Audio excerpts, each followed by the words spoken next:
নমস্কার আপনাদের সবাইকে। মঞ্চে চাঁদের হাট। মুর্শিদাবাদ জেলা শিল্পে এবং বাণিজ্যে ব্রিটিশের বহু বছর আগে থেকে বিখ্যাত ছিল। কারা আসেনি এখানে ব্যবসা করতে, বাণিজ্য করতে? আর্মেনিয়াম এসেছিল, পর্তুগিজরা এসেছিল, ডাচ এসেছিল, ব্রিটিশ এসেছিল। কিসের জন্য এসেছিল? রেশম। কিসের জন্য এসেছিল? পাট। কিসের জন্য এসেছিল? মশলা, সোনা, শোলা, হাতির দাঁত, কাঁসা। আজ কোথায় গেল? হারিয়ে ফেললাম কেন?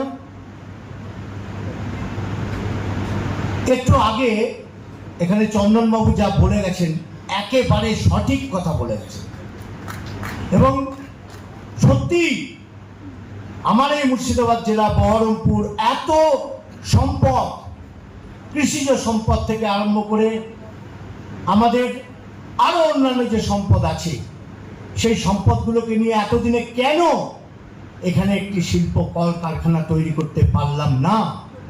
রামনগর পলাশী চিনি মিল ছিল, মনীন্দ্র পিটি মিল ছিল, আজকে ধ্বংস হয়ে ব্যবসাদারদের কাছে চলে গিয়েছে। কোথাও প্রমোটিং হচ্ছে, কোথাও কলেজ হচ্ছে। শুধু চালের দোকান আর তেলের দোকান আর ময়দার দোকান আর কাপড়ের দোকান থাকলে কি আর বাণিজ্য হয়? হয় না। অসংখ্য মানুষ মুর্শিদাবাদ জেলা থেকে বাইরে চলে গিয়েছে কাজ না পেয়ে। তাদের ফিরিয়ে আনার জন্য মন্ত্রী মহোদয় আছেন, আপনারা যারা চাঁদের হাট হয়ে বসে আছেন, প্রত্যেকেরই কর্তব্য এবং দায়িত্ব যে মুর্শিদাবাদ জেলাকে এত সম্পদের মাধ্যমে আবার পুনর্জাগরণ করে তোলা। আজকের যে সম্মেলন, সেই সম্মেলন শুধু ভাষণ দেওয়ার জন্য নয়। এখানে অনেকেই অনেক কিছু অভিমানের কথা বললেন। আমি পর্যটন শিল্প থেকে, আমাদের আরবান মিনিস্টার থেকে এবং সর্বোপরি বাজেটে আমি এখানে বিস্তারিত বলতে পারছি না। আমি যা যা দিয়েছি আপনাদের মনের কথাগুলোই আমি তুলে দিয়েছি। দেখুন, সড়ক পথ আছে যেটা হলদিয়া থেকে মোটগ্রাম যুক্ত হচ্ছে। আমাদের কলকাতা থেকে যে রাস্তার অবস্থা ছিল খুবই খারাপ, বর্তমানে খুব ভালো। বেলডাঙ্গার ব্রিজ হয়ে গেলে আমরা 3 ঘন্টায় যাতায়াত করতে পারব। আমাদের হলদিয়া বন্দর থেকে ফরাক্কা পর্যন্ত যদি জলপথ পরিবহনের ব্যবস্থা করা যায়, তাহলে এই ব্যবসা বাণিজ্য আরো সুদৃঢ় হবে। ভারতবর্ষের প্রধানমন্ত্রীর লঘু উদ্যোগ ভারতী, মানে ছোট ছোট ক্ষুদ্র কুটির শিল্প নিয়ে যে ভাবনা চিন্তা চলছে, ওনারা এসেছিলেন আমার কাছে। আমি বলেছিলাম যে আম, লিচু, ধান, আলু, পেঁয়াজ কি নেই, পাট কি নেই, সব আছে। এই বহরমপুর গোটা বিশ্বে ছড়িয়ে আছে, আপনাদের ধারণা নেই। ডাক্তার থেকে, ইঞ্জিনিয়ার থেকে, ব্যবসাদার থেকে গোটা বিশ্বের মধ্যে ছড়িয়ে আছে তারা।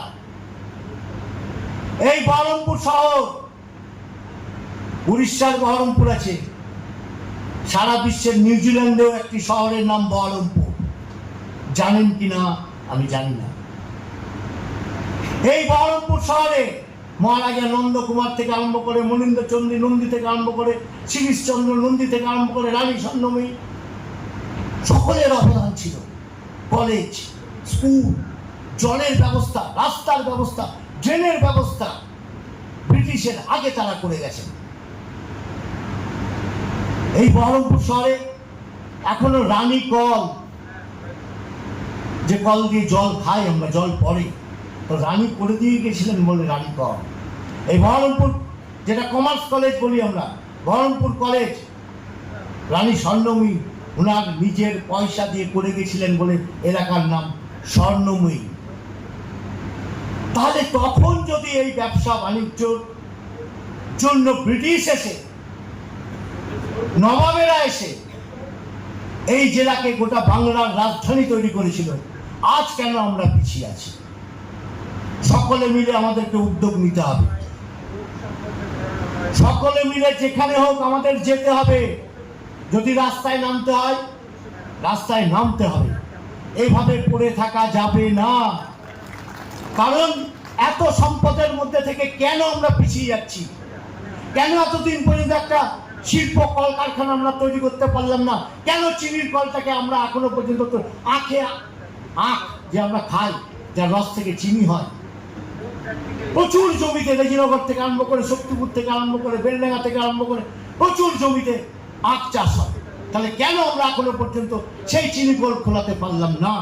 এগুলো নিয়ে সরকারের কাছে যেমন আমরা বলবো, আপনাদের তরফ থেকেও বলতে হবে। অনেকে রেল লাইনের কথা বলেছেন। দেখুন, 5 মিনিট অন্তর অন্তর তো রেল দেওয়া যায় না।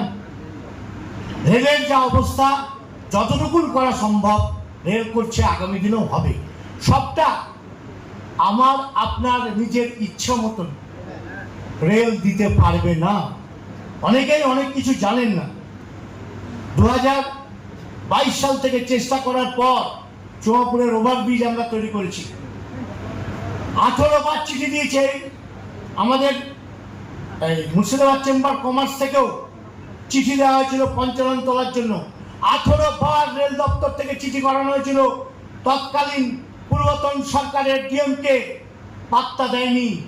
কিন্তু যেদিন 4 তারিখ পার হয়েছে, তার 7 দিনের মধ্যে পঞ্চানন তোলার রেল ব্রিজের কাজ আমরা আরম্ভ করাতে পেরেছি। গঙ্গার উপর দিয়ে আরেকটি ব্রিজ তৈরি হয়েছে। সাথে সাথে আপনাদের বলি, 2টো ট্রেন 2025-এ আমরা আনতে সক্ষম হয়েছি। রিসেন্টলি বহরমপুর থেকে আজিমগঞ্জ কানেক্টিং এর জন্য একটি রেলের ব্যবস্থা করা হয়েছে, একটি গাড়ির ব্যবস্থা করা হয়েছে, যে গাড়ি কবিগুরু, ইন্টারসিটি এবং রামপুরা আপনারা যেতে পারবেন সকাল 7:30 থেকে 8টার মধ্যে। আজিমগঞ্জ স্টেশনে ট্রেনটি পৌঁছাচ্ছে। একটা 26 কোচের গাড়িকে আনতে যে প্ল্যাটফর্ম দরকার, বহরমপুর তাও করতে পেরেছে। কিছুটা কাজ বাকি আছে, আরম্ভ হচ্ছে, কিন্তু রানাঘাট করতে পারেনি, কৃষ্ণনগর করতে পারেনি। তাহলে 26 কোচের গাড়ি আসবে কি করে? আপনারা যারা ভাগীরথীতে যান দেখবেন, কৃষ্ণনগরে থামার পর আবার একটুখানি স্টার্ট হয়ে আবার রানাঘাটেও তাই। ধনধান্যের কোচ প্ল্যাটফর্মের বাইরে গিয়ে দাঁড়ায়। শুধু বহরমপুর করে লাফালে হবে না। এতদিন বামফ্রন্ট সরকার, তৃণমূল সরকার থেকে সেরকম ভাবে কোনো মানুষের জন্য, সমাজের জন্য, দেশের উন্নয়নের জন্য সেরকম ভাবে চেষ্টা করেন। আমাদের সরকার এসেছে, মানবিক মুখ্যমন্ত্রী আছেন, আমাদের মন্ত্রী মহোদয় এখানে আছেন। চেষ্টা করছি, চেষ্টা করব। আগামী দিন এত হতাশ হওয়ার কিছু নেই। কিন্তু যে কারণে আজকের এই সম্মেলন, শুধু চাল তেল মুড়ির দোকান থাকলে হবে না। অনেক সম্পদ আছে, সেই সম্পদগুলোকে কাজে লাগিয়ে আমরা যাতে আমাদের এই জেলাকে, আমাদের এই শহরকে আরো উন্নত করে নিয়ে যেতে পারি, তার চেষ্টা করতে হবে। দেখুন, এই সদর হসপিটাল বহরমপুরে তৃণমূল আসার পরই এই সদর হসপিটাল বন্ধ করে দিয়েছে, যেটা আমাদের একটা আবেগের হসপিটাল ছিল, যে হসপিটালে আমরা জন্মগ্রহণ করেছি। সেই হসপিটালকে বন্ধ করে দেওয়া আছে। বিঘার পরে বিঘা নোংরাতে, জঞ্জালে হসপিটাল পড়ে রয়েছে। আমাদের সরকার আসার পর মুখ্যমন্ত্রীর সাথে দেখা করেছিলাম। ন্যাশনাল হেলথ মিশনের টাকা রাজ্য সরকারের দয়াই নয়, তৃণমূল আমল থেকে এসে পড়েছিল, করতে দেয়নি। চিঠি লিখেছিলাম 2024 সালে স্বাস্থ্যমন্ত্রীকে, পাত্তা দেয়নি। মুখ্যমন্ত্রী শুভেন্দু অধিকারী হওয়ার পর ওনার সাথে দেখা করার 7 দিনের মধ্যে ওই হসপিটাল আমরা খোলাতে পেরেছি। সাথে সাথে এই মুর্শিদাবাদ মেডিকেল কলেজ যে ঢাক বাজাতো তৃণমূল সরকার, যে মেডিকেল কলেজ করে দিয়েছিলাম সুপার ফেসিলিটি মেডিকেল কলেজ, শুনে রাখুন, হার্টের ডাক্তার ছিল না, কার্ডিয়াকের কোনো ডিপার্টমেন্ট ছিল না মেডিকেল কলেজ, নেফ্রোলজি ডিপার্টমেন্ট ছিল না, নিউরো ডিপার্টমেন্ট ছিল না। মুখ্যমন্ত্রী যেদিন বহরমপুর শহরে আসেন, আগের দিন রাত্রেবেলায় ওনাকে জানিয়েছিলাম, উনি নিজে এসে এই হসপিটাল থেকে এগুলোর অনুমতি দিয়ে গেছেন। দুর্গাপুজোর মধ্যেই এই বহরমপুর মেডিকেল কলেজে এই বিভাগগুলো চালু হবে। জেনে রাখুন, কলকাতা থেকে শিলিগুড়ি পর্যন্ত রেডিওথেরাপি, কলকাতা এবং শিলিগুড়ি ছাড়া রেডিওথেরাপির মেশিন ক্যান্সারে লাগে। অনেক কটা থেরাপি আছে, তার মধ্যে রেডিওথেরাপি। সেই রেডিওথেরাপির মেশিন, যার দাম 40 কোটি টাকা, মুর্শিদাবাদ মেডিকেল কলেজে ইনস্টলেশন মানে স্থাপিত হয়ে গেছে। ক্যান্সারের জন্য 100 বেড তৈরি হচ্ছে, শিশুদের জন্য 100 বেড তৈরি হচ্ছে। সুতরাং এই সরকার আসার পর এগুলো আমরা ওনাদের দেখাতে পেরেছি, ওনাদের বলেছি, ওনারা অনুমতি দিয়েছে। শুধু চাই পরিযায়ী শ্রমিকরা যাতে আমার এই জেলায় ফিরে আসে। আজকে চিন্তা করুন তো, সোনার আমার এই বহরমপুর শহরে, মুর্শিদাবাদ জেলা বাদ দিন, এই বহরমপুর শহরে অন্ততপক্ষে 2000-এর উপরে সোনার দোকান আছে। কতগুলো স্বর্ণ শিল্পী আছে যারা আজকে বাইরে গিয়ে কাটাচ্ছে। আমরা কি করতে পারছি তাদের জন্য? এই সোনাকে কেন আমরা প্রমোট করতে পারছি না বহরমপুরের? আমরা কেন কাঁসার বাসনকে প্রমোট করতে পারছি না? আমাদের যে সোলা, সেই সোলার চাষ আমরা কেন বাড়াতে পারছি না? কচুরি পানা থেকে আজকাল অনেক কিছু তৈরি হচ্ছে, আমরা তা কেন প্রমোট করতে পারছি না? আমাদের কিসে অভাব? এত নদী আছে আমাদের এই মুর্শিদাবাদ জেলায়, এত পুকুর আছে, মাছ চাষ থেকে আরম্ভ করে সমস্ত কিছু এই মুর্শিদাবাদ জেলায় আছে। কেন আমরা এটাকে আনতে পারছি না? এটাকে আমাদের আনতেই হবে।